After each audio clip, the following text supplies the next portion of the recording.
Продавачки, чистачки и болничарки преку ноќ станале медицински сестри и заминале од државата, изјави магистер Гордана Бешлиовска, претседател на Сдруженијето За нас и на Унијата на Сдруженија на медицински сестри, техничари, акушерки и стоматолошки сестри.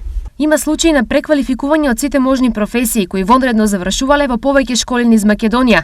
Велат дека сега им се укинува уставното право за неформално образование кое го нудат работничките универзитети, но на ова навистина мора да се стави крај, особено што тие на некаков начин ќе ја добијат дипломата. Изјави магистер Гордана Бешлиовска.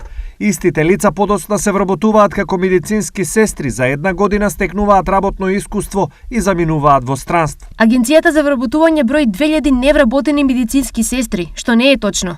Имаме 1700 низ болниците кои работат со договор на дело и откако ќе се стекнат со доволно вештини, си заминуваат од Македонија. Нагласува Бешлиовска. Иако јавни соговорници на оваа тема нема, сепак јавна тајна е дека средношколската диплома за медицинска сестра или друга струка во некои институции може да се обезбеди за сума од 300 до 500 евра.